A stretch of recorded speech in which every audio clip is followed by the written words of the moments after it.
Hello, and welcome to the Dad and Sons podcast. Did you know, fun fact, that the Earth is made of 70% water? But more importantly, the Dad and Sons love you, 70% of which your mum does. So, it's like you're loved all the time here on the Dad and Sons show, at least 70% of the time. And welcome to another episode where you are the dad or the sons, and we're the dad or the sons, but you decide, and we, all that nonsense. I have with me the delightful Matthew Visual. Oh, thank you. Hello, Matt. Matthew. And we have, of course, everyone's favourite, some would say uncle, but on here he's a dad and son. It's Mr. Gorg Wiedman. Uncle Hi. George.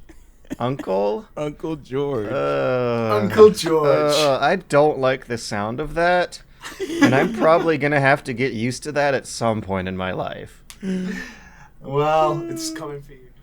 It sounds so natural for you. Uncle George. It does, doesn't it? Uncle George. But, I mean, I'm going to be like one of the cool uncles who rides a motorcycle and gives video games as their gifts, right? Instead of the weird uncles. You're going to be Unc. You're going to be Unc instead of Uncle. You can be Unc, Unc yeah, G. yeah. The problem is, George, with the cool uncles, the people who think they're cool uncles are no doubt the creepy uncles. Yeah, because they're only cool to the kids, so maybe I need to rethink my strategy here. Maybe I need to be cool to the adults instead. And as quoted last week, I'm the third favorite member of the Dad and Son show, Liam. Hello.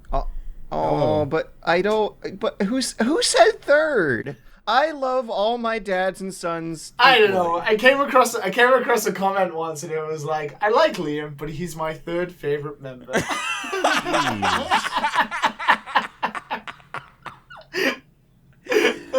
Wow. Jeez Louise. It's like The backhanded comment. Oh. Exactly. Yeah. It's like the Japanese language. The way Japanese works is that the topic order is always at the end. So like a sentence in Japanese Yoda. could be like normal, boom, bad news, or like normal, the best news, and it's like a roller coaster ride to the end. And reading that comment was so similar. I was like, oh, I like Liam, but he's my third favorite member, and I'm now thinking, how many members of Dad and Sons are there? Wait, there's 3. What the fuck? I remember hearing in my community college local crappy Japanese classes that the rule of thumb for like thinking about the basics of how you should restructure your English sentences into Japanese is just like imagine, okay, how would Yoda say it? It's kind of right. Yeah, It's you like not leave the far off. noun at the end, and then like the verb tops the sentence off. You're like, this is a good soup. This is, and it's like, how would you say that? And because you would say this soup is good. No. You would say. Well, you would still say like, soup wa oishikatta. You would still say soup first, I guess. Topic is always first, but it's the sense of like you would use the verb at the end. You wouldn't say I'm playing soccer. You'd be like soccer wa kyou ni shimasu or something like that. I played soccer or something. I'm imagining a lot of really fun ways to get passive aggressive in Japanese. Where you can keep people roping along up until stingers at the end of the sentences. Oh, yeah. That's what it's all about. It's like normal conversation. Boom! Like, bad news hits you. You didn't expect. You're like, what the fuck? So English, how do you break can up tell. with somebody? How does that sound in English? Well, that's the thing is, like, I've had plenty of friends talk to me about, like, in Japan we have the kokuhaku, it's called, which is like the confession. Like, the I like you, I don't like you. The ultimatum on a relationship, whether it's going to continue or not after a couple of dates. And it's so hard because someone, could be a girl or a boy, would just start talking normally and you'd be waiting for, like, the bomb to drop. And you would just have no way of telling up until they said the verb. And it could be either positive or negative. Oh my God. So you're just there, you're just waiting, you're like, where's this going? Oh, it sounds good. Boom! I want to break up, and it's like, oh my God, I didn't expect that. It's pretty fucked up. Your jaw drops, speed lines appear behind you, and you're just left gasping. Yeah, it's why anime always has, like, you know, the drawn out, what seems to be filler conversations before they have the reaction shot. It's just because that's how the Japanese language is. You have to listen to a whole, like, 4 sentences before you get a reaction because you don't exactly know what's going to happen yet. Oh my god. The suspense is killing me already. Speaking of romance in Japanese and the complexities before the bang at the end. Filler before the bang at the end. All right, so I finished up Aggretsuko, and for the past 3 weeks I have been discussing it on the podcast. I tossed out the idea of doing one on the ending. This time though, we'd have to throw out a spoiler warning. Because stuff happens now. There's unexpected situations the character finds themselves in that they do unexpected things to get themselves out of. I mean, some friends have become something else. Some enemies have become a little more fleshed out and deeper. And we don't want to reveal that too far ahead of time. Did you watch the English or the Japanese? I had English on for about 40 seconds, and then I switched it back to Japanese because the subtitles on Netflix for English were not accurate to the subtitles of the dub in English, and the jarring differences between the two kept pulling me out of the experience, breaking my immersion, It's completely different. Like I said last time, they completely changed it. What did they do? Did they make it just more American? Yeah, they made it more American. They made it like, if I guess I would have to watch the actual sub a little bit more, but I think they changed it so people in America could feel the same pain. Because I think that they probably did just a cracking localization job where it's like, look, these Japanese like foibles, like they're sort of similar to the problems we have in our own society with office work, but let's change them so they perfectly match, like, the frustrations of really good. There were a lot of moments that I just didn't really get that I chalked up to culture shock, like some responses, some replies, some conversations that I wasn't really you have an example? able to understand why. I'm trying to think of one right now, and I guess the overarching thing that I would be pointing out is how easily she falls for this guy who's super duper bland and boring and doesn't really offer a lot of replies to anything in general. He's just kind of like, huh. That's a super Japanese thing. That's just a Japanese thing. Well, she hasn't been in love before, though. That's the thing. So he's purposely meant to be like that. He did this like one thing, like helped her go home, and and started texting with her. And she just melts, and then she just melts because she doesn't know what it is to be in love. So she was one of those people who fell in love very quickly. At least that's what the dub made it seem like. I don't know what the sub did, because the dub was just done. It was just done really well. The sub was in a weird Japanese way where it's like, you're sort of similar, where he did something nice for her, but they kind of had a little bit of a connection. Obviously, in the anime, they play it up that they're both lesser pandas, so it makes more sense for them to connect. Obviously, they're the same type.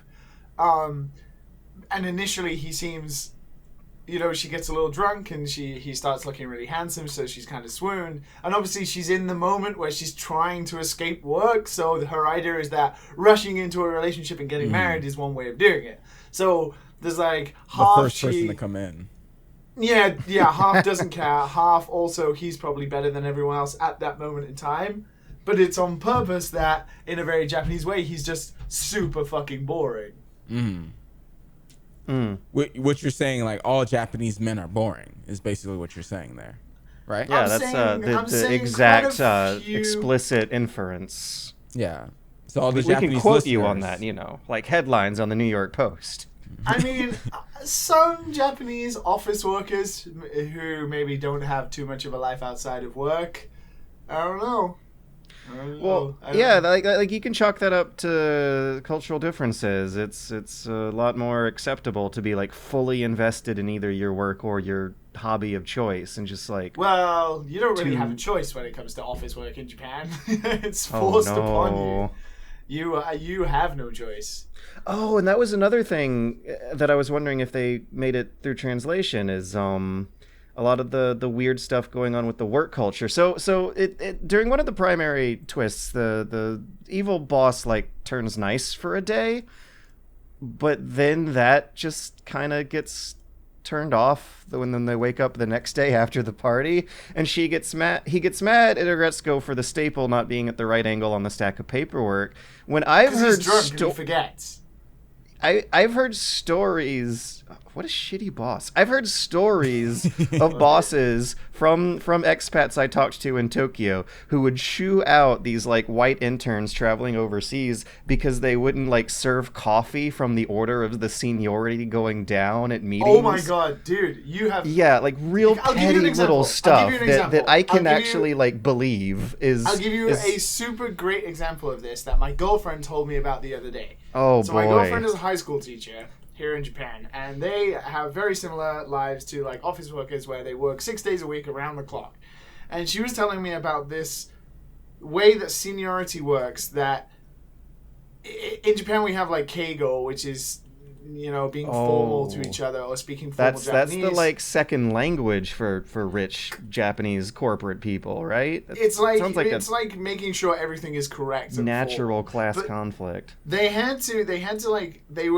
It was like exam week, and they had to like supervise the students or give out the tests, and it was like a rota or something where different teachers would come in and out, and then what you would do is one teacher would write their name with the kanji for sensei next to it, and then the next teacher would come in and then write their name, and they would cross out sensei next to their name to seem informal, and then the next person would come in and then rewrite sensei next to them, crossing out sensei next to their own name to seem lesser than the last teacher who came in, and then the next one would come in and then would write sensei next to their name and then cross out sensei next to their own name. So it's like you have this weird messy paper that has just like hundreds of lines through kanji for sensei and then rewritten over and over again to make the incoming person lesser than the person who's been working. This was done like entirely sincerely, like completely seriously. Yeah. No, you have to do it. It's a formality. You have to do it. It's just one of Japan's weird formal things. And if it's like the Kyoto sensei or the Kocho sensei, which is like the head teacher or the principal, they don't cross out their name. Because they are, of course, the head teacher or the vice principal of the school. So they don't cross out their own name. They always have sensei next to them. Or they have the kanji for Kyoto and Kocho, which is like vice and head. And then they keep it and everyone else crosses their own sensei next to it. Even though they're all sensei and they're all on the same level, they have to do it to seem like lesser than the person who's been working longer than them. So even when they're at like the same horizontal hierarchy in the company, it's like down to who shows up before the other people to determine like, who gets their job title not crossed out. Is that? Well, it's more like who's been working the longest that day. Or the incoming person is kind of like an otsukare-sama, which is like, thanks for your good work, and that now I'm gonna like make myself lesser so you can go out being the teacher kind of thing. I don't know, it's really weird. I didn't understand it, and she was complaining that it was pointless, and I 100% agree with that. But that's just like one of the examples of this nonsense. And in Aggretsuko, there is like a really good showing of the fact that the older you get in Japan, the more up the hierarchy you get, and the more seniority you get, especially with the pig boss. You know, he doesn't do anything. And the higher you get, the less work you do because everyone else does the work for you, but the more responsibility you have. It's so weird. Like, I don't know how the American version portrayed it, because I think still, like, in companies in the West... the same way. Really? The old guy didn't do anything. He was using just company polished money. his rods all day. Yeah, and building like model like stupid model stuff for the office, and it's pretty ridiculous. I mean, it kind of in Japan, it's like kind of happens though, like in the America as well. And maybe not that extreme, but like I'm not saying my job, but you know, just jobs in this type of field, you'll have people just handing down jobs downward because they don't want to do it. Something tells me that you know, like people like Elon Musk and Jeff Bezos don't fill out quite the same work time schedule as their underlings. It's You think Elon Musk universal anywhere you got hierarchies? There? I don't think so. Anyways, you guys noticed how they pulled an all-nighter at the office, right? Yeah. Yeah, that's the thing that happens too, I have heard. Well, that's fairly frequent. I think it depends. I mean, you know, we've talked about crunch on the show before, so it happens in the West in like.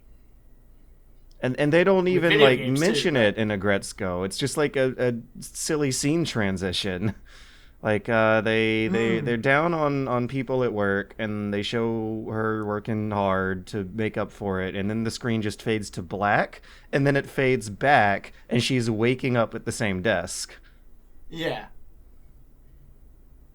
Okay, so one thing that also weirded me out, and I'm wondering how different this came off in the English dub, is when they tried for an episode to kind of give the boss a redemption arc where they got him in a corner and he was like, you know, when I was brought up in the company, I was treated like shit, so that's why I'm trying to treat you guys like shit. And I think that's a very Japanese way of doing it. I have no sympathy for that guy. Yeah, like they're trying to explain like back in the day, it was way worse than it was now. You guys have it fucking easy. Like youngsters in Japan don't work hard enough and don't do all this. There is a massive amount of that in Japan. You know how we have like the baby boomers and all that sort of generation things in our own sort of societies. And yeah. Like, the dominant demographic, the one that actually has political representation. Yeah, millennials, they don't do anything. Millennials have no money. They're not willing to work, that kind of thing. In Japan, it's very, very similar, but there is like, Japan's in this weird transition where it's been a very traditional country for so long, and then in the 80s, everyone got loads of money, and then it became like a very booming business-based society, and now there's like this huge uprising in Japan of like creativity, and there are all kinds of... There's just like a big swinging change in Japan, so you have this very like...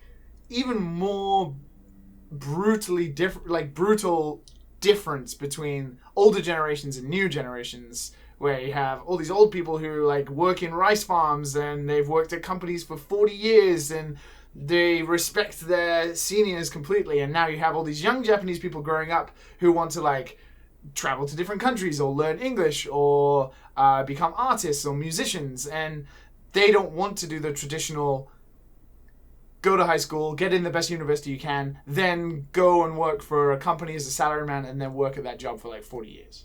So he is like the representation of the old, and like Aggretsuko still has gone like the traditional path of getting work in Japan, but yeah, you know, he's still explaining like, you youngsters, you don't know shit. Like I was about to ask if like that generational rebellion just comes and goes in cycles, because I remember hearing about how during and what it might have to do with the economic boom and just like the dice roll of what year you happen to be born. And I remember hearing about how there was a wave of typically more rebellious than usual Japanese youth in the early 80s, and that is what the author was correlating to the boom in the Japanese video game industry in the mid to late 80s, when that generation grew up and started innovating on old ideas in ways that typical companies wouldn't. And maybe since the economic boom, another generation grew up that kind of had a more comfortable living, adopting to corporate life. And now that whole dream is going away, maybe there's another generation of, like you're saying, Japanese that are getting rowdy again. Yeah. And it's so weird how much that economic boom is lauded and revered when, in retrospect, it just seems like a very, very short time in the grand history of things. Like, they made an entire Yakuza prequel around it. And it was, correct me if I'm wrong, but it's mid-'80s to basically early 90s when that economic boom was happening, wasn't it? Or did it extend far past that? Like half decade. I think it was like 80 into the like 90s. They had obviously the huge economic boom, and you saw all these car manufacturers, computer manufacturers, technology booming in Japan after, the war and stuff like that. So it's weird to think like this really rock solid salaryman-esque culture has only really been around for like 50 years or so. There is that's maximum. The name of the game. You get people used to something over their lifetime, even if it's something completely radical new, and everyone will just think it's always been that case forever. Like under God has been on the U.S. Constitution in the U.S. Pledge of Allegiance for like since the Cold War. There's almost 300 years of American history where that was just like not a staple thing that people accepted as a permanent sacred part of the nationalism lore. I don't know. I'm kind of getting off topic. I am interested though. I am interested in both of you taking the BuzzFeed. What Aggretsuko character are you? And I wonder who both of you would be. Matt, who do you think George would be? The pig. The big? No. Shoot, it would have to be. I'm offended. I forgot her name. The ha. Fenico. That'll probably be the closest. Not exact a match to George, but just. I can see it. Like, that's the closest. I can see it a little. Yeah, that's the. I mean, what George is. I can't imagine working an office job with George. that would be quite interesting. I take a lot of bathroom breaks. I kind of think George would be like Retsuko. I'm thinking that's who I would be as well, because I'm so nervous all the time. George would be Retsuko. And I'm so nervous about the working conditions of the working folk. Yeah, Fenico seems to just put up with pushover. Nonsense. George would just complain all the time and say not stuff. Really. No. Because like the difference between Fenico and Retsuko like takes out all her rage, and then there are times when she almost speaks up and says something, and the time when they go George to the, will go the home Henkai and party, make a YouTube video about like complaining about it, right? Yeah, exactly. Or he would like bring it up when everyone's drunk, and he'd be like, now's the safe time to just like spill the beans and let everyone know. Whereas Fenico doesn't do shit. Fenico like hides behind her phone, bitching about everyone. I reckon George would be guilty as charged. But she does it without enough emotion. Or like humor. She never just screams. And sometimes all I can do is just scream. The thing, Aggretsuko likes music, and George doesn't like music. Like it's such a different character than George. It doesn't have to be a 1-to-1. It doesn't have to be a 1-to-1. There are similarities though. But who would you be, Matt? Matt, you'd be Fenico. I guess it's all a matter of perspective. I guess this means that the anime did a good job of making us all identify with the main character. George, what character do you think Matt would be? And that was perfect. I gotta say I like her the best. I like her the best. Her laugh is fantastic. You think I wouldn't make a good I can see you suck up? Oh my god! No, I have a hard time picturing that. No way. No fucking way. No way. You're a stewer. You're gonna stew like Fenico. You're just gonna stew. Oh my god. Okay. So, video games, right? Yeah. I'm gonna take this BuzzFeed thing too. for the personality quiz. Please take it so we can announce the results after the break. So what video games can we switch to for a few minutes? I like Matt's video game. Matt's video game is called Work. I have been working cue the George Guild a lot. Gotta pay off them bills, son. Gotta pay off them bills. Gotta pay off them bills, son. I come home. How is the? You after work, you go to sleep. You wake up early for the gym. You go to work. You may take a poop in between some of that, and then that's pretty much what I've been doing. Instead of watching like stuff like very very like office theme, work theme stuff on Netflix, kind of like Aggretsuko and Office as well. And there's something called Roosterdon. Roosterdon, You're whatever. fully immersed. Yeah, exactly. You know, all the anger that I see the characters like scream, I can live vicariously through them. It's great. I stayed away from it was a Neo Yokio. Yeah, I stayed away from that because I was just depressed. No more Toblerones for you. Yeah, I'll watch it someday and then come back to that. I stayed away. I was like, I don't want to waste 30 minutes of my time watching this. I'd rather watch another episode of The Office and watch how Jim and Pam get it on. That's pretty much me. So you minimize that window of The Office to maximize your window of Jim and Pam getting it on. Got it. Yes. Roger that. It's a video game called life. It's a no MMO, guys. Jump on. It's the Oasis. Just need the Oasis. I think George might as well take this one because I've only been playing old games. I got a new desk. This is 2018, Liam. I know, man. I got a new desk. You got a new desk. I thought you said something else. Whoa. I bet you thought I did. What is it with you two? Matt posted to me on Twitter earlier about my balls, and now George. Wait. You said that you had a Raichu tattoo, and I was like, I do. Where is this tattoo? Is it by the Pokeball? Surprisingly, Matt, it's closer to the balls than you would have thought it would be. Whoa. Tramp stamp. Really? Liam, do you have a Raichu tramp stamp? Does it just like peek out of your pants? One of those statements is incorrect. It's not a tramp stamp.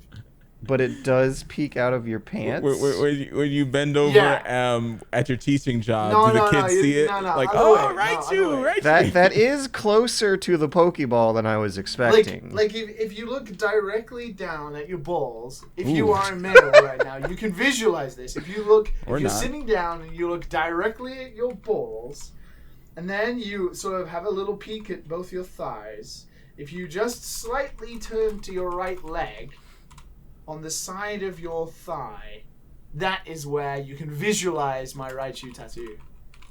Interesting. All right, I'm time-stamping this. Liam talks it has an interesting about his ball tattoo. It has an interesting story. Interesting Sure it does. There's so many things I could say, man. But I think I would get in trouble. George would take me to the principal's office, and I don't feel like going to the principal's office today. Nah, he'll just cut it out. Like, oh, wait. So why write you? Punishment. Because I'm just gonna explain the story very quickly. There was a tattoo shop that opened up in the area when I worked at Rockstar, and he was kind of a specialist in doing like video game themed tattoos, comic book themed tattoos, anime, stuff like that, like sort of nerdy tattoos. That was kind of his speciality, and he was doing an event for charity where he wanted to tattoo all of the original 151 Pokemon on 151 different people, raising money for charity. Half of the money going to charity. So it's a charity. A couple of people tattoo. Yeah, it was a charity thing, right? So a couple of friends at Rockstar, being nerds, decided to go along with this and got Pokemon, because there was only you could only get one Pokemon. Once one person chose that Pokemon, no one else could get the Pokemon, right? So whoever had like the Gengar tattoo was the only person who had the Gengar tattoo from that guy. Nice. So in this charity event. So he was like he had like a big wall chart of all the 151, and he was like taking bookings and like crossing them off. So a couple of people at Rockstar got, one guy got Gengar, there was another guy who got like Golbat. There was like a couple of people got them, and I was like thinking, I have tattoos. I would be down to do this stupid charity thing. Apparently, he wanted to go down too. But I was only gonna get my favorite Pokemon, which is Raichu. I love Raichu. I have since I was younger. Okay. I've only seen pictures of your, top half up. So, do you have some thunder thighs, Liam? Do I? Well, I have one thunder thigh. But so I rang him up, and I was kind.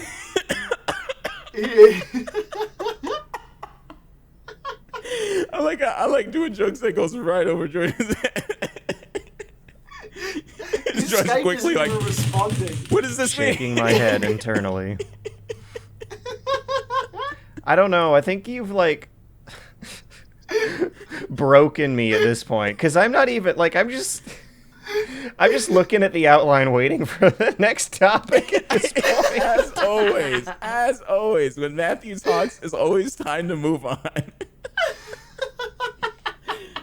All right, speaking of that, I'm not finished yet. What do you guys talk about? What do you guys talk about when you go around to his house? You know what?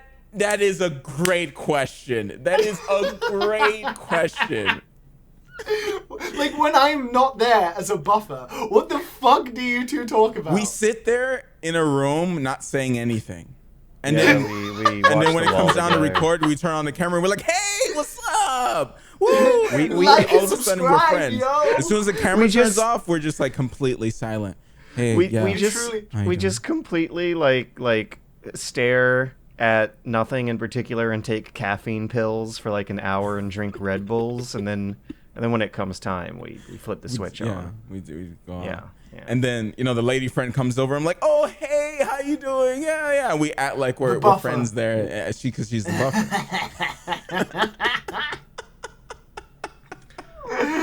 What did you just do, Matt? You just gave me the best segue. Great.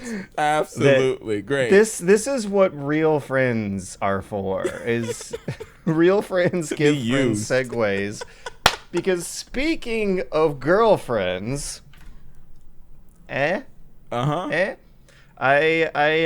got my lady friend into Morrowind, or at least I think I did. I don't know. I guess we'll see over the next couple weeks. But past couple weeks, I got a complicated mod order installed in which I was able to merge the Morrowind graphics and sounds overhaul with Rebirth, and it's a fucking mess. It looks like a mess, and it performed like a mess for a long ass time on her crappy laptop until I scaled everything way the far down. But my god, that game is so I'm totally a nostalgic personal fanboy when it comes to Morrowind. I think I've replayed that thing like 3-4 times all the way through, but maybe 8 times partially. And every few years I just find myself playing Morrowind again, and I guess this is it happening again. And it's really interesting to watch a new player go through it for the first time, because a lot of that stuff in the game has aged worse than I thought it did. Like, it's also interesting watching her try to navigate. So have you guys played Morrowind? No. A long time ago. Yeah. Do you remember how you had to follow directions and stuff? Well, the signposts in the villages and stuff like that? And when you got quests, they would give you written directions. They would say, take a left at the signpost, follow the lava pathway up the mountain until you see a pile of rocks that you take a right at. And before you know it, you're somehow at this, camp in the middle of nowhere with isolated native tribal type peoples who really feel as isolated as that long ass trek for past vague ass directions was. Anyways, shit like that is like novel, and you on like first thought you're like, this is kind of cool, like following directions, but like by the time you're like 40 hours in. Because, like, back in the day, it was the default. Like, that was before quest markers and before mini-maps. Yeah. Before, like, the GTA 3 mini-map. Shit got better. I mean, you say better. I think it's a careful balancing act of trying to get the player to, like, mentally engage with the surroundings on their screen versus having their eyes glued on the quest marker. I don't think any game developers really want that, but they would want the process to be a little more accessible. What I'm surprised by is how much harder it is for her than it was for people who were playing this earlier in the century, because that whole skill of like landmark-based navigations and diligently following directions and checking yourself if you've gone too far is something that has been obsoleted by GPSs. And I'm wondering if games will ever anymore throughout like the history of humankind have players follow directions, at least in a completely earnest way. I can imagine it being a novelty in some old school RPGs that want to evoke the feeling of living in a like technologically primitive society without GPSs and smartphones, but like giving a kid a game where they'd have to do that would be shocking nowadays, because they would not even be used to that being a hindrance in real life. Like, they would not identify with the process you're gamifying. They would not know what it would be like to have to follow directions and get lost in a new city. If they didn't have other things to, expect, like quest markers and stuff like that, then it would be the same, of course, like, for us. But, as you're saying, like, now it's just... Unless it was something like Firewatch, I guess, where in Firewatch... You have to, like, follow a compass, don't you? Or something? Yeah, and you can cross-reference it against a map. I really like the system in Firewatch, too. But that's part of the game. Yeah. Like, in Morrowind, it isn't essentially part of the game. It's just the system in which they get you to another point. It's part of the game, and I would argue it's because of the historical trends at the time the game was released, whereas Firewatch is, like, trying to evoke a period piece experience of... Because it was an 80s... adventure for some reason, even though you really couldn't tell. I know why. They wanted it to be an 80s adventure so that you would truly feel alone and isolated in the woods and couldn't just whip out your cell phone and call the police because you spotted all these spooky maybe aliens in the Firewatch woods. So, yeah, that's another instance where it seems like a gimmick intended to evoke time and place rather than that just being the expected normal means of transportation. I can see this coming back in different ways, like in VR. Like I played after the apocalypse. Yeah, no. See, like something in VR sounds like really good. Like it does. Sounds like a good idea. Because I played, I think it was called Orbis VR, which is like an MMO that's in VR, and like everything is kind of like not slightly broken and doesn't work. Not all the features are there yet, so the map doesn't work properly. So you kind of have to navigate through signposts to get to certain quests. And you're just sitting there talking with your friends saying, oh, we got to go this way. Oh, we got to go around this way and go up these stairs. And like it, I can see that coming back in that way. And it's especially in a much better way than Orbis. Even though Orbis is, it does its thing. It's kind of broken at the moment.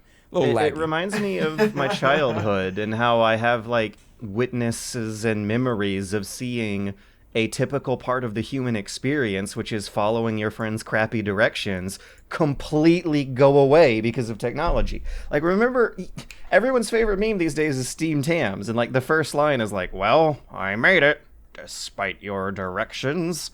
And no one says that anymore because you don't even need to. I made it despite the Google link you sent me had an R instead of an M. Yeah, nowadays sent me to the wrong direction. Nowadays, if someone gets lost, it's their fault. If someone gets lost on their way to you, it's their fault because they'll blame Google or something, or they'll say their phone racked. Like the responsibility is no longer on the host to provide good directions. So is she enjoying it though? Absolutely. She self-identifies as a lore whore.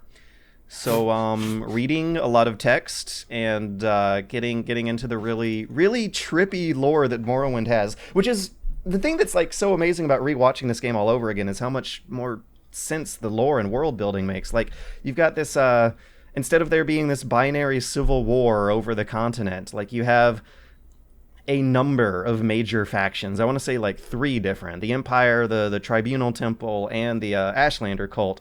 Like as your 3 primary factions fighting over the continent instead of 2. They're subdivided into guild halls and great houses. Underneath that division, you have minor houses that you keep track of. They all have like families that you can visit their tombs and see their graves for. There's so much detail to the world that just makes sense in a surprisingly intuitive way, despite how aged the game is. The combat is the thing that she's not really able to get used to. She was able to get used to following directions. In fact, I think she really loved following directions because of how immersive it is, and she considers herself a lore whore. But you can just ask a guard on the street for directions to the local tavern, and since they don't gotta record a $30,000 pack of voice lines for the guy, you can straight up get them. Yeah. I just remembered. Did you choose Morrowind for Final Games? I would not be surprised if I did. I think you did.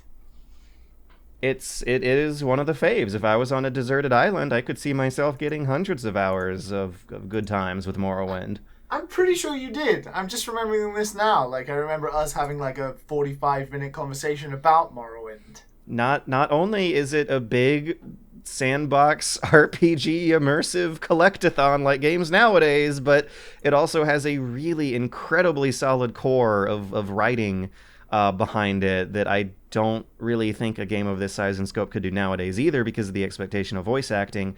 Like, the conversation system is something that I miss. Every single random townsfolk has so many topics that you can ask them about, and they'll give their canned responses, but there'll be like a dice roll for a variation of it that kind of makes it feel like the conversation was a little more personal. Like when you walk off the Siltstrider in Balmora and ask a random person for directions to the Southwall Corner Club, they don't feel like a random person. They feel like an individual pedestrian who actually lives in that town, who wasn't just like churned out on the fly from an automatic NPC generator. Even though that was totally the case and the streamlining is visible, the amount and breadth of topics of conversations you can get from random people and how important they are to your main quest lines and the directions that you're trying to follow make them feel like more important people than they actually are. And that's a feeling that I think has gone away from the newer Elder Scrolls games entirely too. You can totally tell who is a random NPC villager and who is an important quest giver nowadays. And in Morrowind, you got to use a little more intuition by talking to people, figuring stuff out, and that it just makes every little social encounter in this world more memorable in a way that I don't think has transcended to the sequels of this game. Segueing into RPGs with which try to capture spirits of games like Morrowind, you've been playing Pillars 2, right? I literally started it yesterday and barely made it past the character creation screen, but so far, so okay. Okay, I know a lot of people are gonna balk at that, but you guys gotta understand, in like hardcore pen and paper style CRPGs, you are supposed to spend an hour on character creation, and you can totally do that. I tried. It's a weird system. They want you to import your save game from Pillars 1, but they don't fully complete the character for you, which I guess has me guessing that the gameplay systems are going to be drastically different. So you import your save game that keeps your story decisions from the first game, and then you're tasked with more or less building a new character from scratch once they're done quizzing you, once they're done giving the BioWare quiz on, all right, what did you do during the major decision of previous game? I never got to said previous decision. Thanks for spoiling the first game, second game. Yeah, it'll definitely spoil the first game if you haven't made it to the end of the first one, which is a shame because the first one peters out towards the end.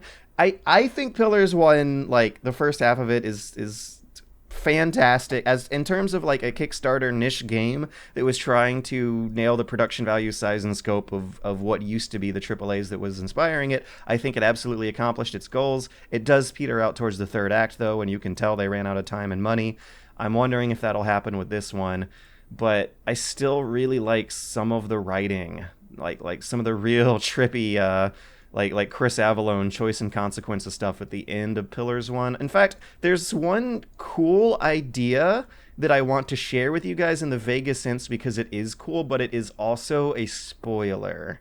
But I would be really interested in hearing your guys' thoughts about one trick they try at the end of Pillars of Eternity.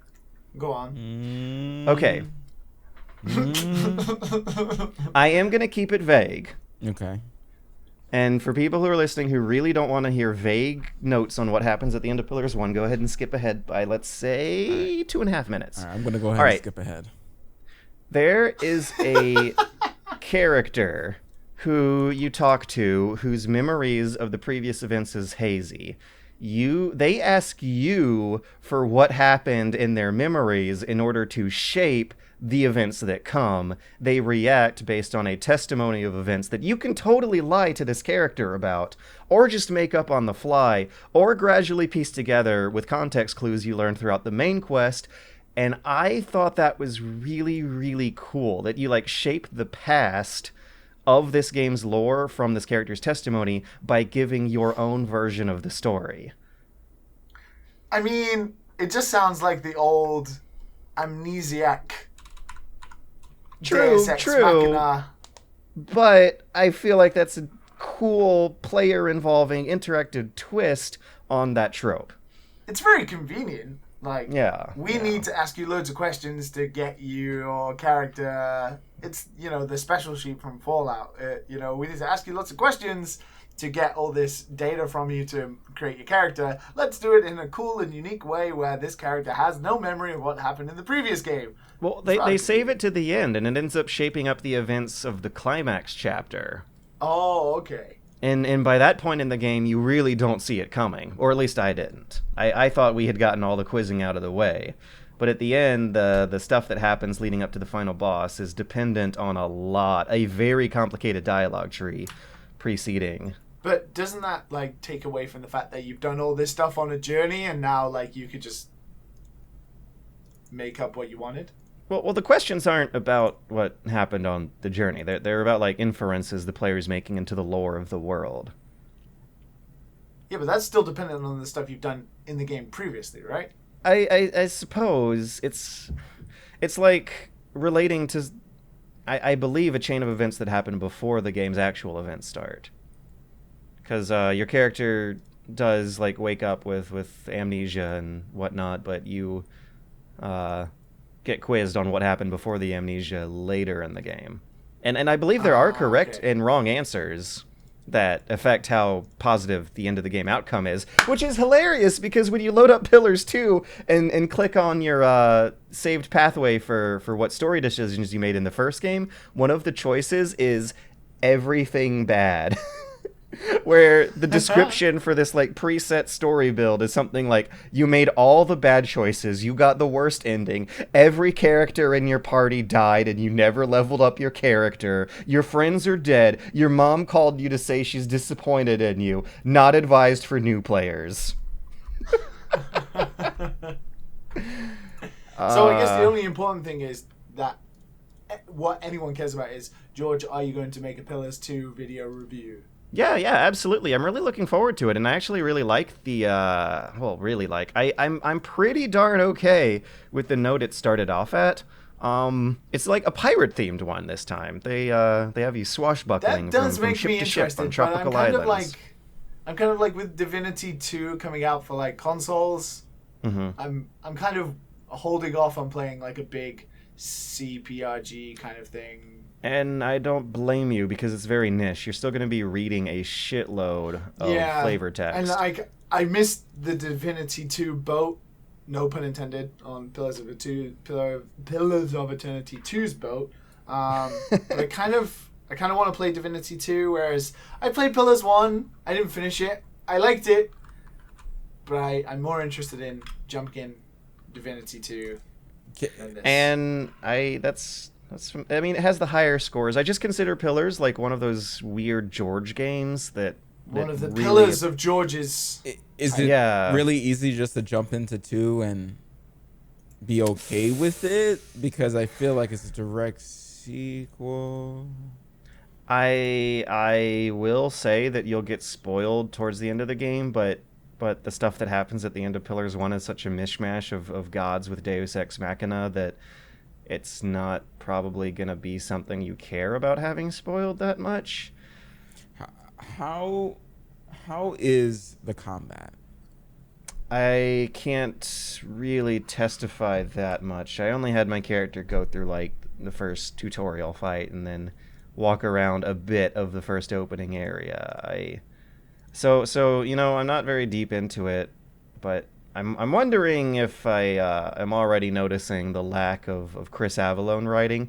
The writing seems very descriptive and immersive when you're like reading your wall of text in the text boxes, but the premise they set up for is really, it just strikes me as kind of stupid. You're basically sailing a boat across the ocean chasing after a giant kaiju monster who has a chunk of your soul inside of them, and it seems really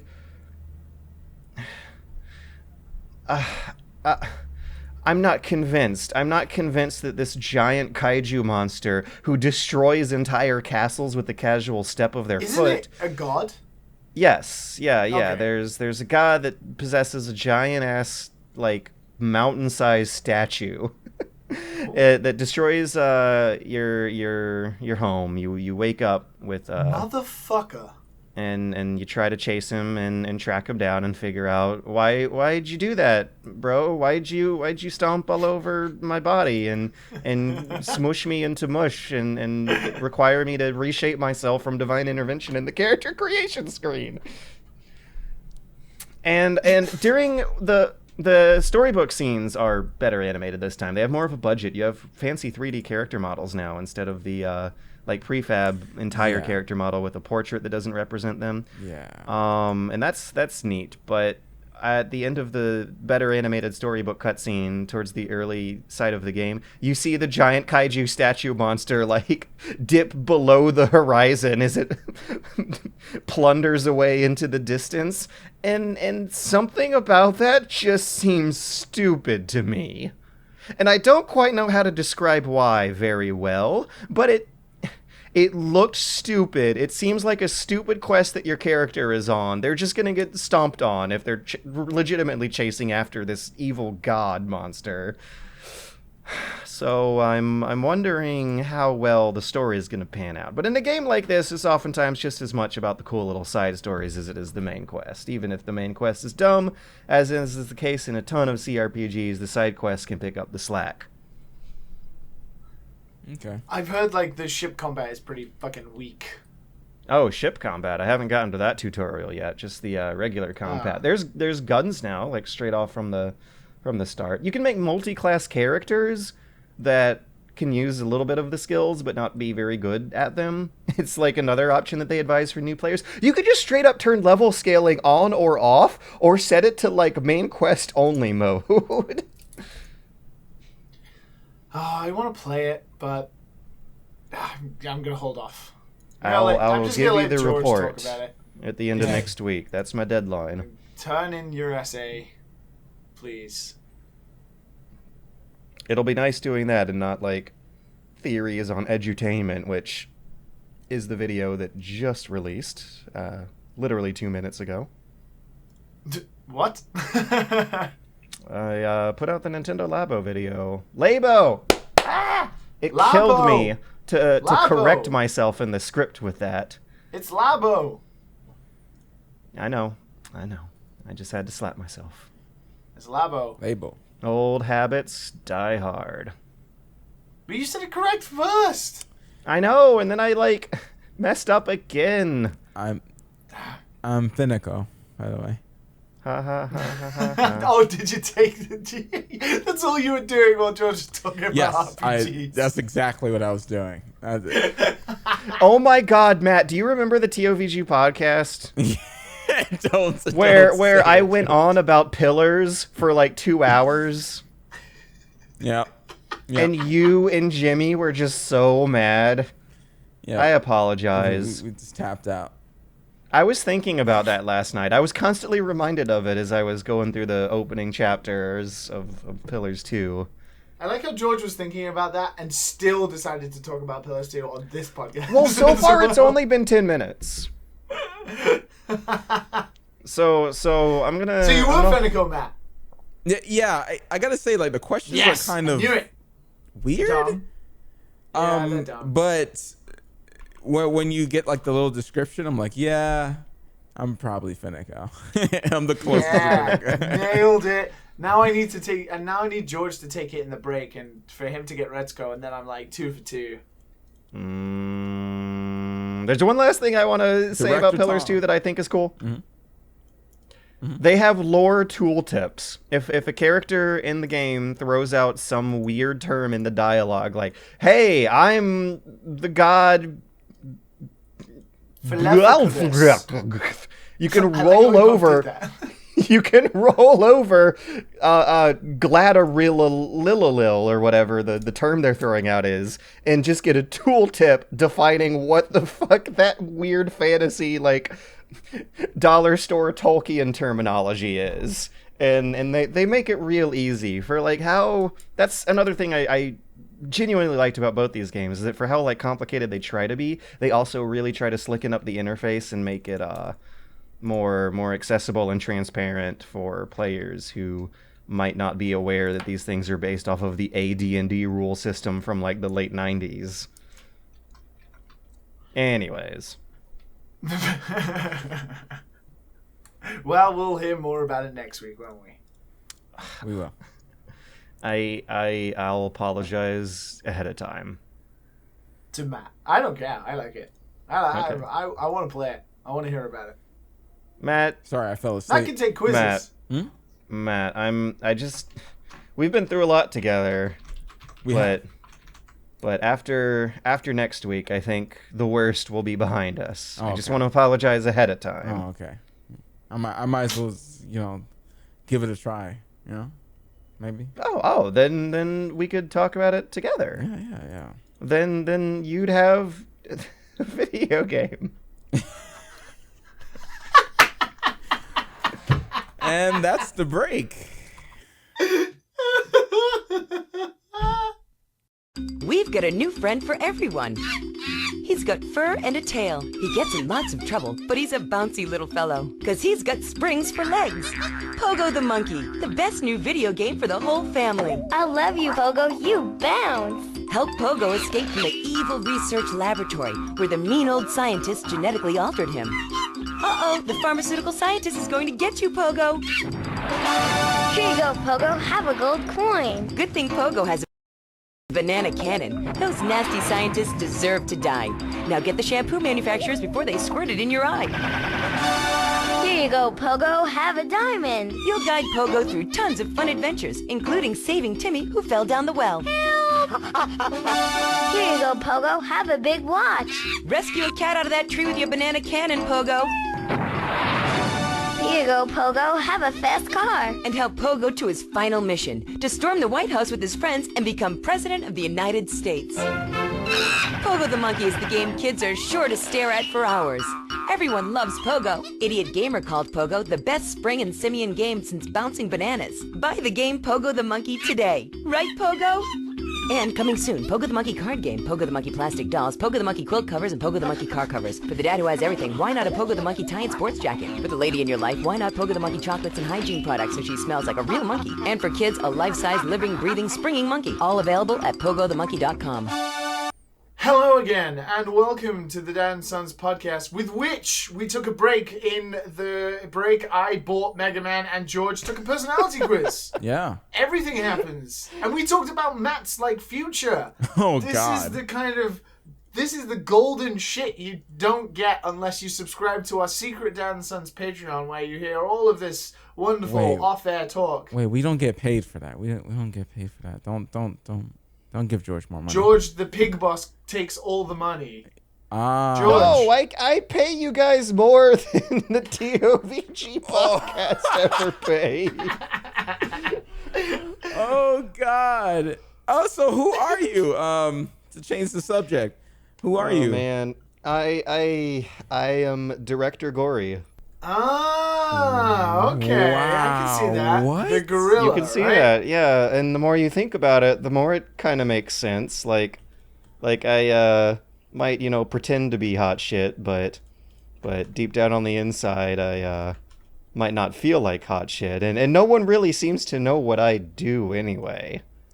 The description that they have underneath Director Gory for the personality quiz is like, it's scary. It's one of those Buzzfeed things. They say, you give off an air of fabulous confidence. It can initially come across as a bit intimidating. In reality, you're so gentle and caring, you just want to show your love for other people. Though you're an excellent confidant, you don't always say what's on your mind because you don't want to hurt other people's feelings. Yeah. That's... Fuck you guys! Yeah. What? That last part is definitely you. Read it again one more time. Read it again. Do I have to? It's scary. Read it again. You give off an air of fabulous confidence and can initially come across as a bit intimidating.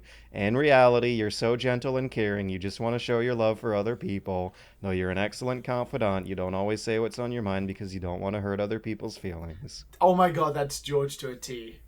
Yeah, like when that he is when so he, George. when he, Why he are called you my rubbing Japanese it in the videos wound? cute. Yeah. We take the piss out of George constantly, but George is like the most caring, easily the most trusting person. But I'm just wondering if they're doing some like manipulative Miss Cleo like palm reading writing. Like if they're trying to write a paragraph that everyone would feel would describe them. Because this paragraph basically says that other acquaintances think you're cold and intimidating. Your good friends think you're the coolest dude ever. And doesn't everyone kind of want to think that about themselves? I mean, if other people listen and say that sounds like you, I guess that sounds like you. But yet when I read a sentence like, in reality, you are so gentle and caring, and you just want to show your love for other people. That sounds like, I don't want to be that masturbatory, you know? I don't want to like drum myself up that high. I need to take this quiz, because I haven't even taken it. Alright, I'm going to post a link in our Skype room, and we're going to... I've got it. I'm going to do it right now. We're going to scare Liam. Pick a drink! Okay, so Matt, Okay. while he's doing the personality quiz, let's Oh God. Mm-hmm. Let's talk about porn on Steam. Oh, okay. And how everyone got really scared, rightly so. Wait, this is my favorite topic. I can't miss it. No, I'm joking. Continue. I wonder if your Aggretsuko character is going to be able to multitask. But let's see. Whoa. Oh, I could do that. So, if you guys have been paying attention to the big story, big news for the past week, might be the one story we can get to today because it's a big one.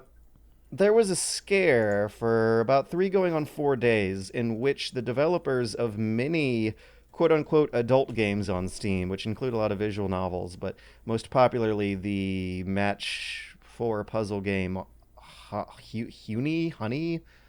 Hunai. Pot. They received a note from Valve saying that they would have to change their content. They received a note stating that Honey Pot violates the rules and guidelines for pornographic content on Steam and will be removed from the store unless the game is updated to remove said content.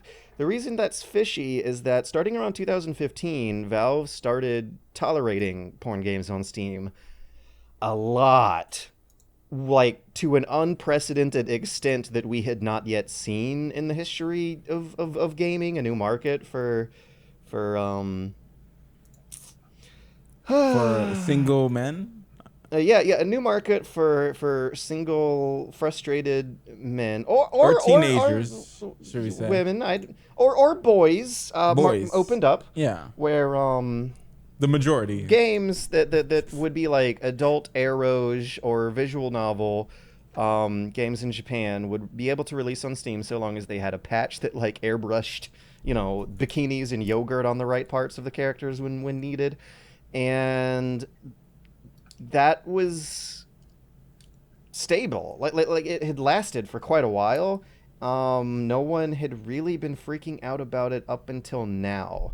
The National Center on Sexual Exploitation released a blog post in which they claimed their victory over a 2-year campaign they were running to send a bunch of emails to Valve and get them to review these porn games and take them off. And they posted a blog post claiming that they did, that claiming responsibility for it. And for the record, this is the National Center on Sexual Exploitation. They are a Washington, D.C. think tank advocacy group that has the stated aim of ending sexual trafficking, although one has to wonder if anime titties on Steam really drives up demand for, buying your own sex slave. That seems like quite a line to cross. Oof. From jerking off in a room by yourself for like 15 minutes to owning another human being. Whoa. The National Center for Exploitation is a group that consists of a handful of members, most of whom are women that have worked in D.C. for right-wing politicians. The head, though, is this male lawyer who was part of an anti-abortion group for quite a while in the 70s, going on 80s. And I don't want to harp on them too hard, because no one wants sex slaves to be a thing that exists on planet Earth, Well, George, as I learned when I was in church, when I was younger, is that you can't let the devil in. If you let the devil in, George, he'll corrupt your mind, and it's just a gateway drug, George. First you're jacking off, then you're buying buying little people? Kids. You can't do that. Can't let the devil in. I did just say no one wants sex slaves to be a thing that exists, but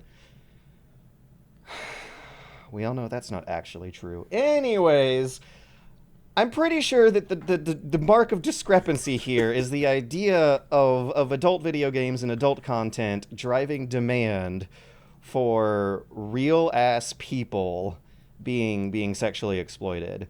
And I'd be really, really interested to see some scientific correlation between the two, because I'm pretty sure that in countries that have active porn industries and thriving free markets in adult products, you also don't have a large portion of the population having to live their life in servitude to make means.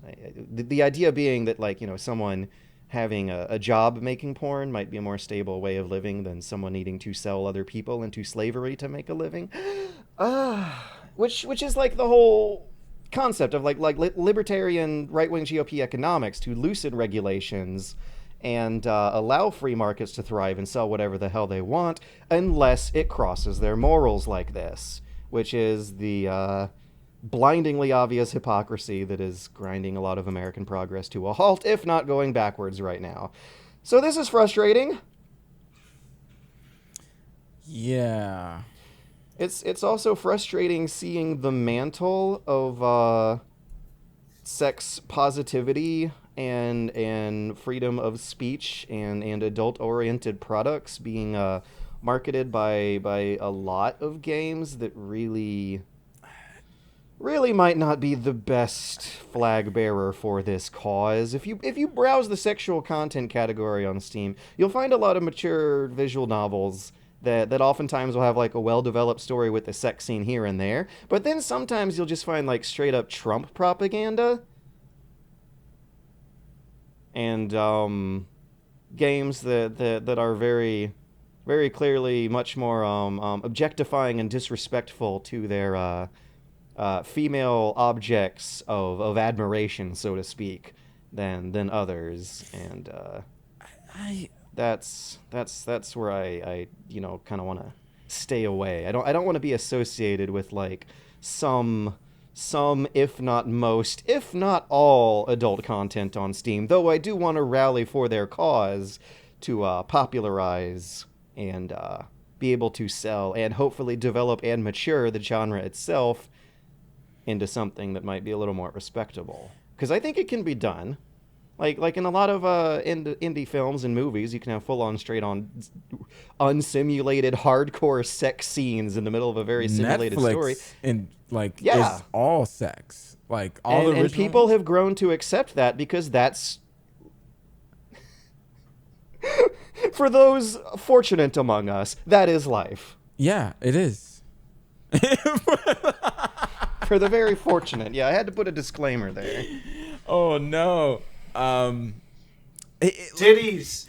Like, did I miss the porn chat? I don't know.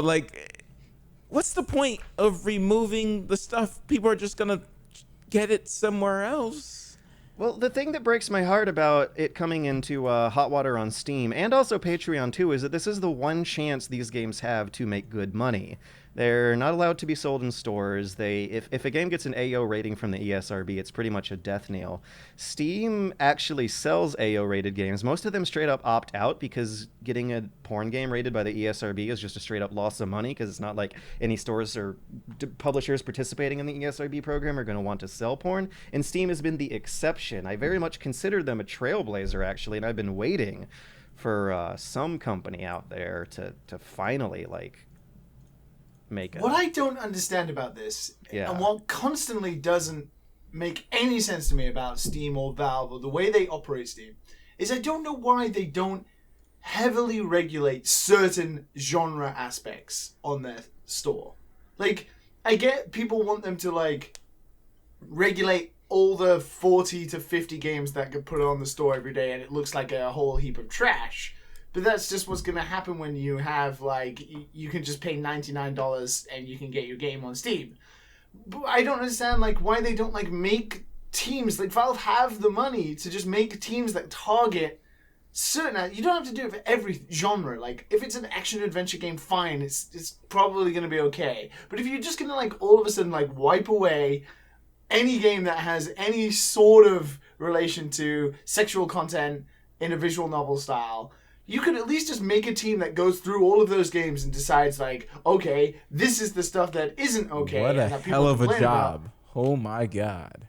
But it isn't, though, because it's one genre. You're not talking about the whole Steam library. You're talking about one genre.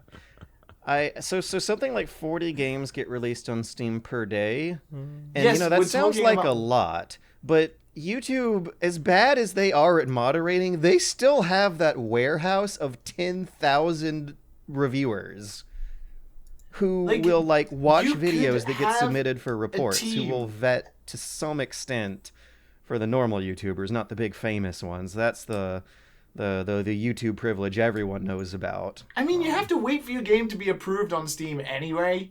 You have to wait a month between when you pay for the license to put it on there and then when you can create your page and all that kind of stuff. In that 1 month since you paid, it should be reviewed. It should be reviewed by somebody, especially if it's falling under the umbrella of a genre in which Steam are just going to be nah, fuck that, we're just going to remove all of these games, instead of, looking at them. Especially with games like Honey Pop, which is kind of, on the line between being completely okay and... It's okay, so one of the things that's really frustrating to me on a more personal, maybe subjective level, is that I'm seeing this cause being championed by a lot of people who don't seem to be able to tell the difference between explicitly for jerking off material and games that are love stories. There is a huge gap between the audience and purposes that Honey Pot is for and the audience and purposes that Witcher 3 is for. But you will see parallels being drawn between the two because they have tits. Both. Right. But the idea of depicting those tits with respect and slapping them on a character that's treated with respect is something that seems to be kind of lost on a lot of fans. Oh, I don't know. It baffles me sometimes with the way Steam is going and how Steam don't combat this in more sensible, businessy ways. Because they don't want to hire people. They want to still be a cute little money, small hipster company in Washington State.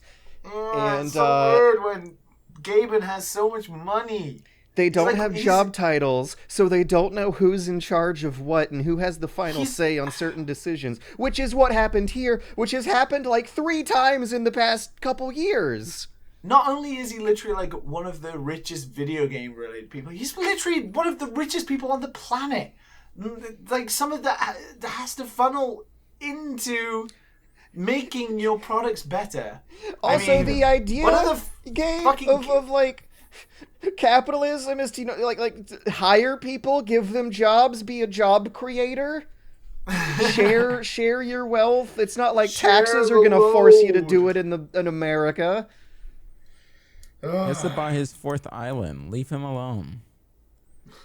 So, Honeypot and many other developers of games that include patchable nudity scenes on Steam have received reports that they need to change their content or get delisted. 2 days later, they receive another report saying, please disregard the previous report. We're actually just going to re-review our whole entire policy and we'll get back to you then. Wow. Which, you know, not signed by Gabe. It's just a general statement from Valve, but I still have to wonder if, like the Skyrim modding fiasco, Gabe woke up the next day and was like, wait a second, I don't like all this negative PR, let's just backpedal. Or in the case of their Half-Life fan game policy, if they're like, wait a second, I guess people can be allowed to sell games that have our IP. Wait a second, no, not when they make a bad game and give us bad PR. They don't seem to have a solid core set of consistent values that is shared across the company culture that is enforced in an efficient and transparent manner. Because there's a lot of companies, now that they've been empowered by Steam, that have been put in a place in which they expect to keep making adult games, but all of a sudden that financial security, or not financial security, but economic security of knowing that they have a solid popular marketplace to sell their games on, instead of having to go to somewhere like fucking Nutaku, that they probably really like the idea that their game can exist outside of advertising banners on torrent sites. Yeah. And the thought of that being taken away is something I really don't like. Well, I was looking at the Honeypot Twitter, and they're already posting like the game and hosting it on other websites like Faku and stuff like that. So they're finding other places to host it, and Faku could capitalize on it. PlayAsia could capitalize on it. Yeah, like they already have like an audience, so they're gonna be okay. But for like anyone starting, but it's no Steam audience. Like that's trying to make it. Yeah, David and Goliath in comparison. Yeah. Oh well. All right, Liam, what you got? Oh yes, on your results. Okay, so what do you think? What do you think? I'm thinking you're gonna hate this. I'm thinking the bubbly dough girl. Jesus Christ! Wow. I hate you. I warned you. Let me see. Man, I don't know really. I'm gonna. Wow, he's not on here. What about the fox raccoon guy? Let's go with that guy. The fox raccoon guy. Yeah, the guy who looks like a fox, who looks like a raccoon. The mammal. Yeah. Hiya. You're both wrong. What a surprise. He's the hippo. What an unfamiliar situation. I can't believe me and Matt Visual are both wrong about a question Liam's asking us. I got Red Skull. Ah, the lady herself. Yeah. So you sat there and took it at sweet... GTA, man? You just took it? I know, man.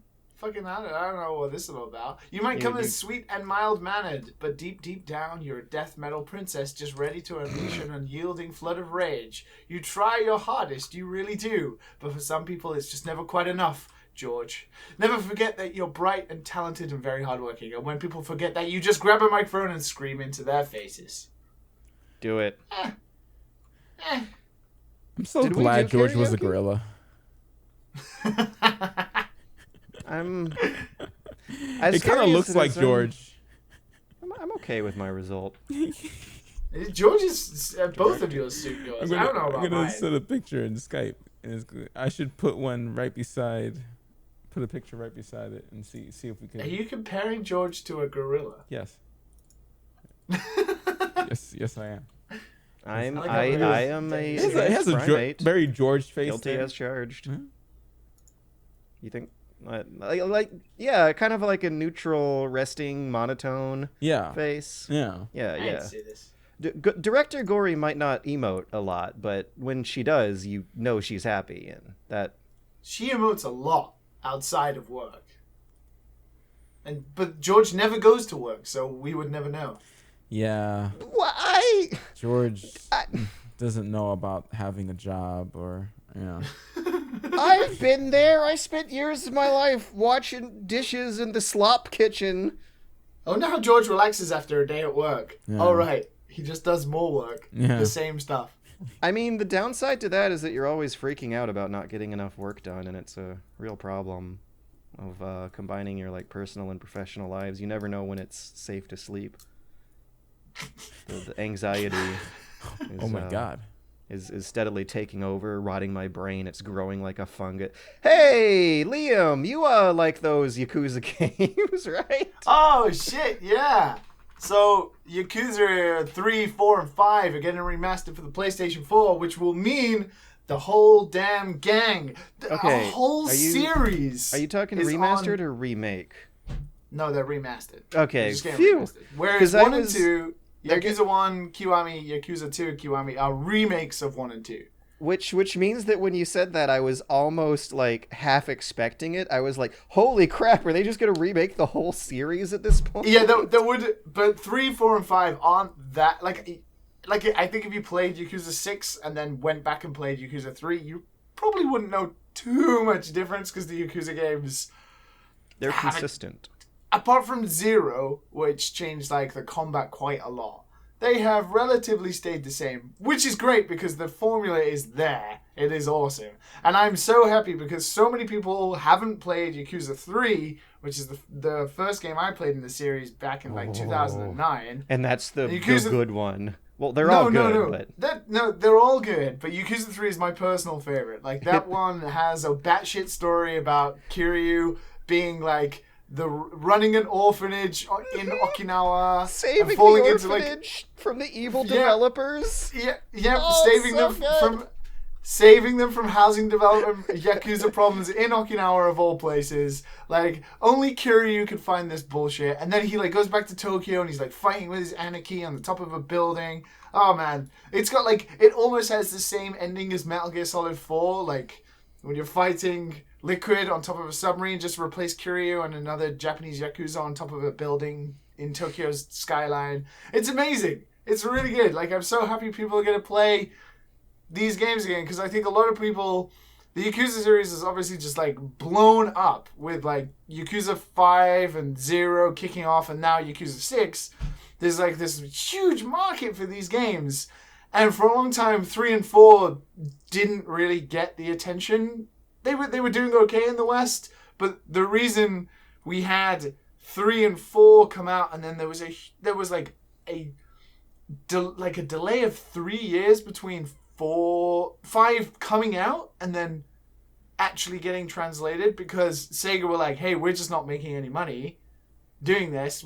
So wasn't 5 made 5 a digital only game because they weren't going to bring out a physical release because Yakuza wasn't doing that well. But now Yakuza's one of Sega's biggest franchises. After 5 came out and then Yakuza 0, Yakuza is huge now. So this turn in fortune has mean they've made Yakuza 1 Kiwami again. They made Yakuza 2 again, that's coming out.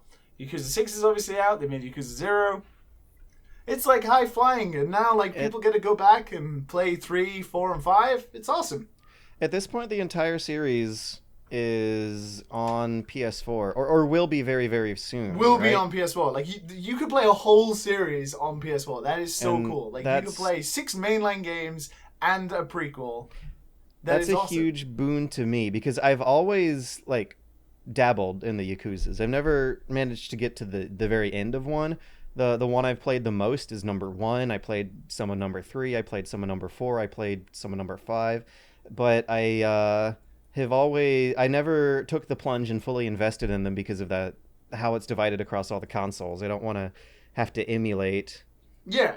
And I don't want to have to order an old PS3 vintage copy that'll probably be really expensive for the PS3 games. And that's the thing is, like, they don't, because of the engine they've used, they've just kind of iterated on it. Those games don't look that bad anyway, so, like, moving them to PS4, giving them, 1080p high res, maybe 4K, they're going to look great. They're going to look really good.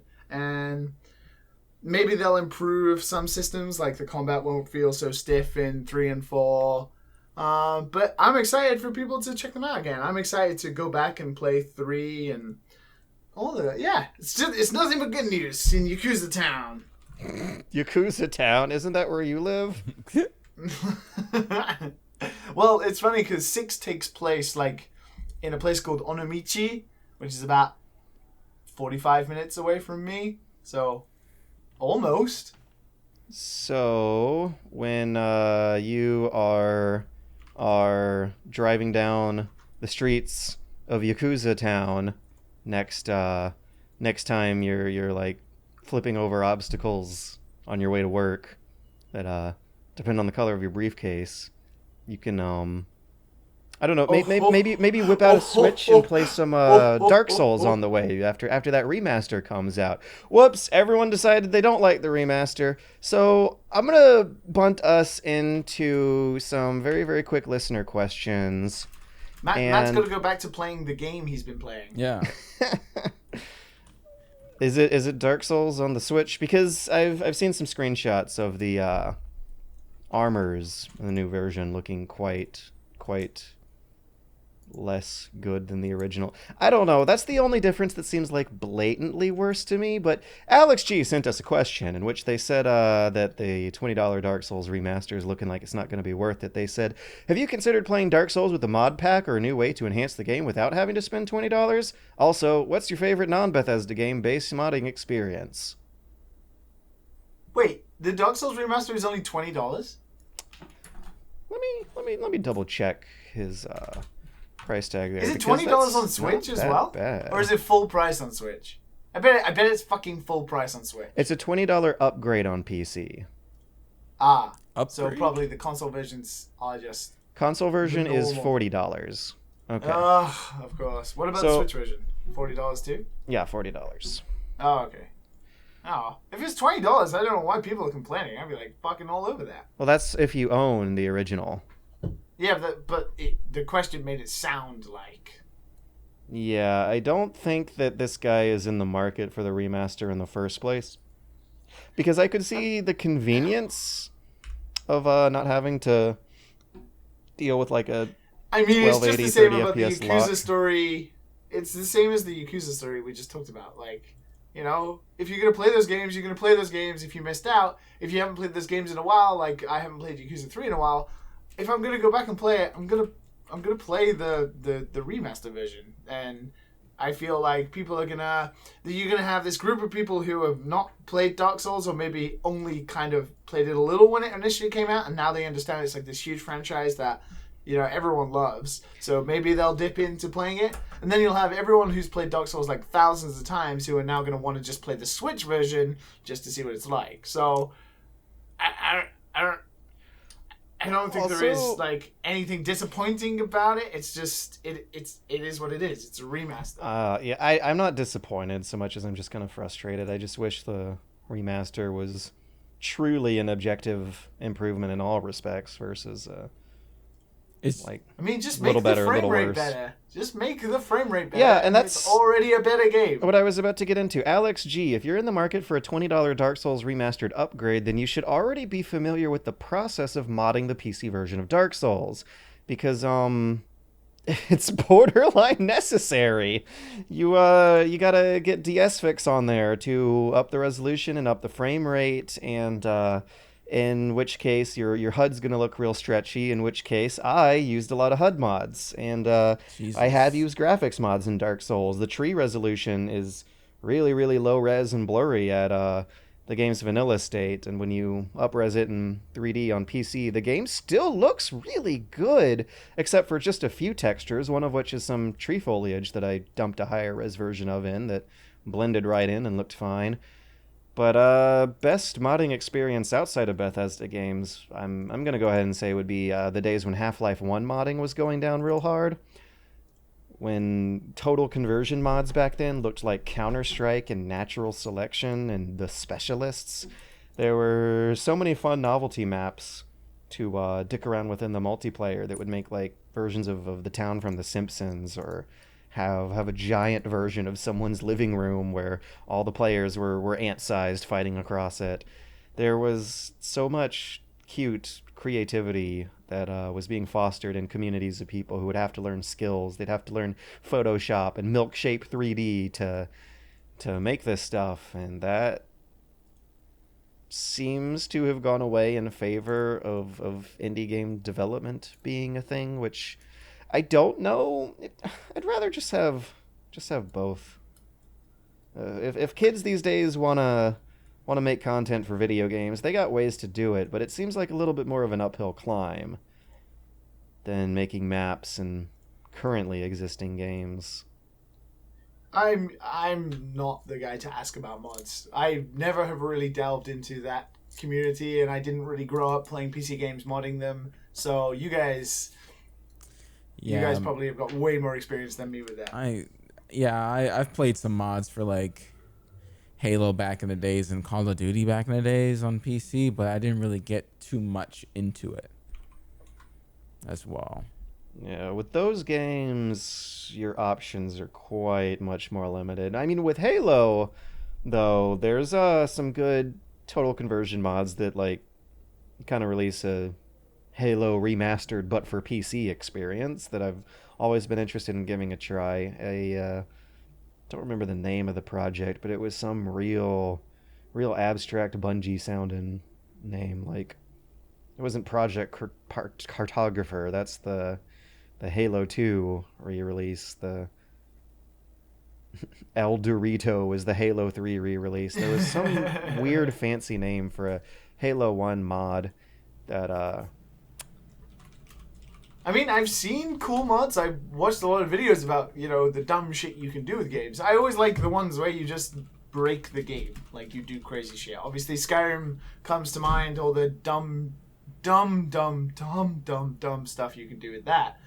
It's always really interesting, and I imagine, like, the people at Bethesda do get a kick out of watching it and stuff like that. I've never really done it myself.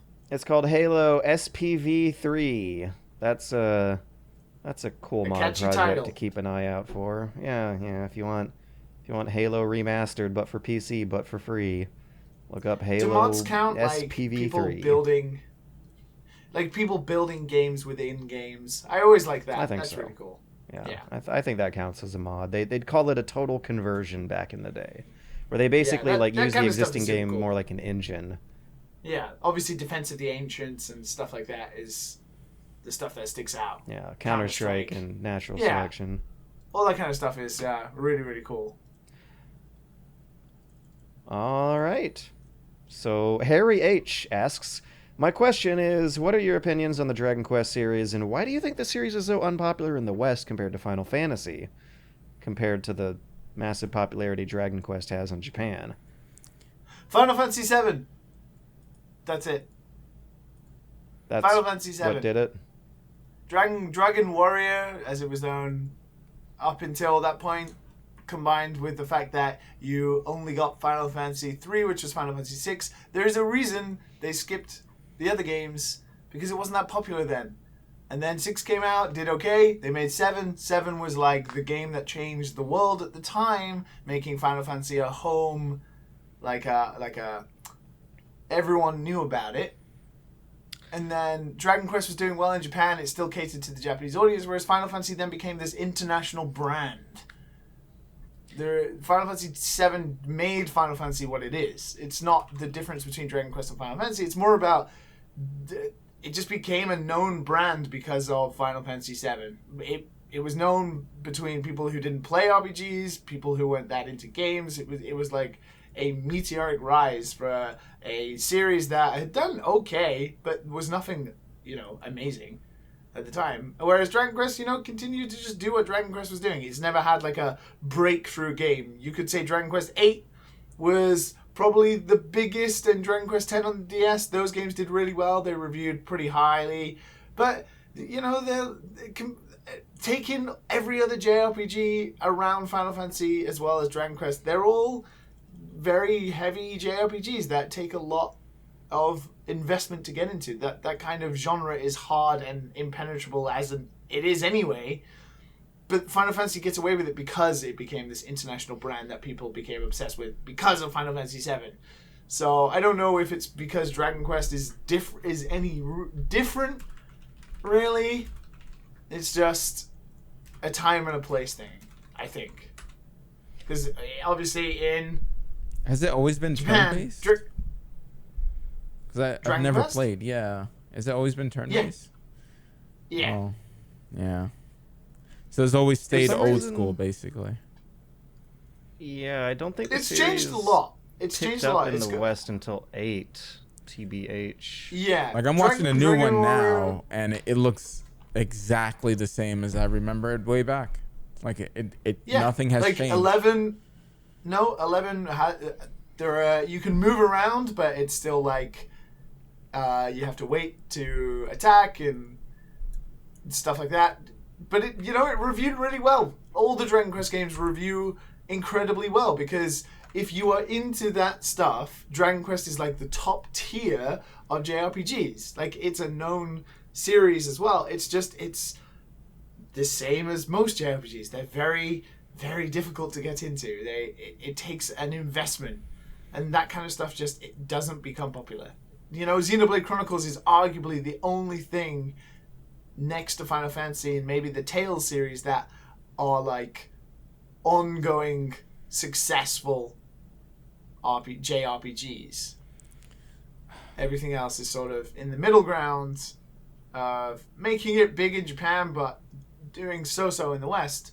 Final Fantasy is just this whole other thing, isn't it? It's like fandom galore. So They had quite the uphill climb to make. Like, I remember when I was a kid, whenever any parents walked in on any JRPGs, they'd just be like, why do your characters just stand there and take the hit?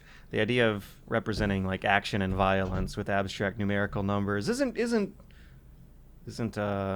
quite as palatable to Westerners who might want to get their hands dirty, Yeah, if you just go all the way back, like the amount Final Fantasy took from Dragon Quest and what Dragon Quest laid the foundations for, based on what Dragon Quest learned from games like Ultima and stuff like that.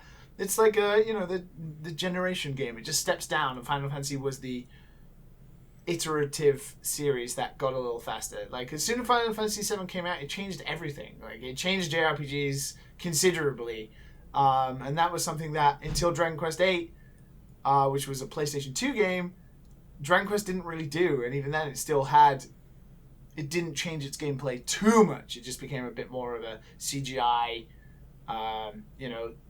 glorious cel-shaded game. A very, very good game, but still an impenetrable JRPG. Whereas, Final Fantasy VII was the cinematic story explosion that hadn't really happened before. So, I don't know. So, now with that out of the I mean, way... you guys don't play them, so I'm assuming. This is basically Liam's question.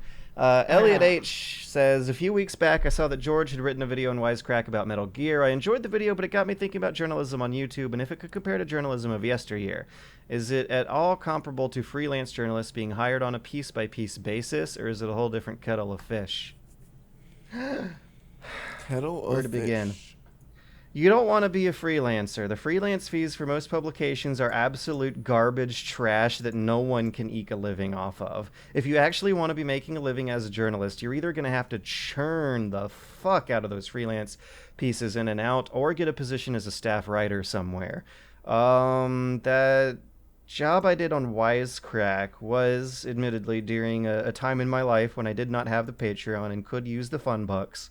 But most of the money that's being made by YouTubers, I'm going to guess, is being made by the YouTuber's own channel themselves. There is an economy, and Matt Visual and I know a lot of people roped into this economy of like smaller editors or graphics artists or like musicians who will make money selling their services to YouTubers, but so far as I can guess, it's not really their primary. I don't know what, like, because you remember Sunder, right? Sunder would do freelance work for a lot of YouTubers. Yeah, but it was never enough because, which is the case in just about any industry that takes freelancers. Like, you're not being paid by the hour. They're not obligated to pay you a federal minimum wage. They will pay you less. Yeah, and it depends on who's hiring you.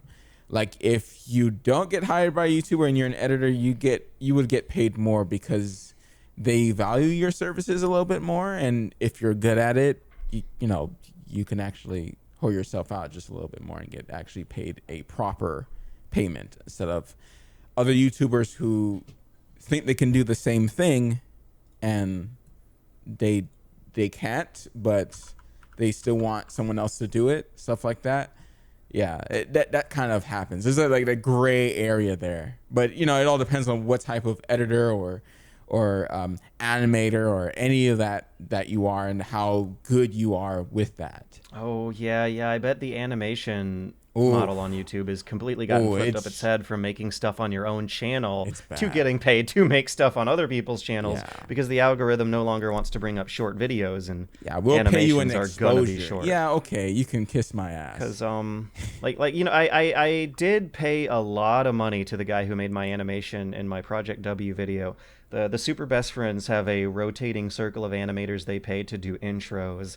But man, if you're an animator trying to make stuff on the internet these days, you're gonna have to rely on crowdfunding more so than trying to do your own videos with your own ad revenue, which means more of an uphill climb. It means having the time, money, freedom to do the job for free before you get paid for the job, which is a piece of worrying advice. You don't want to do the job for free for other people, but you would want to do the job for free for yourself so that you can start making other people want to pay you. Yes.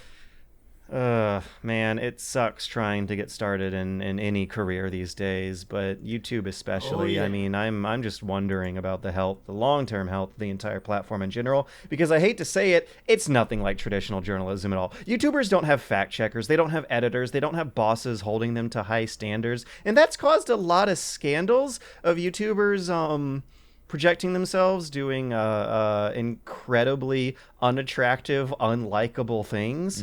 It's resulted in YouTubers spreading a lot of false information based on a lack of fact-checking and verifying and corroborating and consulting. And that's what you get in a traditional newsroom. And in many ways, that business was unsustainable and is going down the tubes anyway. It's really being supported by like rich patrons like the Jeff Bezoses of the world, who I believe are the owners of the Washington Post now. Like, the Washington Post can publish stories that can incriminate and lead to the resignation of U.S. presidents, but they can't even make enough money for themselves to stay afloat.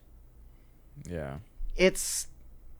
And, like, I want to say, I don't know if I want to say YouTube is better or worse. YouTube is just it's just less consolidated among a few rich rights holders than it is spread across all over the place of small business owners, which is good, which is fine. The problem with that is that you see a lot of people marketing themselves as professionals who aren't really professionals. Ding, ding, ding, ding. Myself, guilty as charged. I very much started the channel as a resume project to get a job somewhere else. Now it is my job, and I'm like pretending to be, Matt, you rag on me for this. I pretend to be a professional when I'm not held to standards. All right, well, that's my rant. That's my rant about quote-unquote YouTube journalism. Yeah. There you go. There you go. Play video games. All right. Video games, guys, it's fun. YouTube is fun. Everything is fine. We're gonna get off of this podcast and we're gonna have a great day. Fine. Right? All right. If you got questions to send us about the pressing topics of our industries that we've gotten ourselves roped into, send them to... Hang on. dadandsonspodcast@gmail.com. Wow, you forgot, George? No, I just wanted to make sure it was right, because sometimes I don't know if it's dads George, and don't have a sons or job. dad and How could you son forget or this dad freaking and email? sons. This is your job, George. I thought you were all about being a consummate professional. Yes.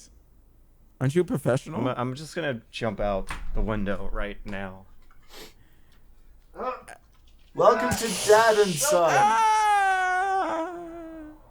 Bye!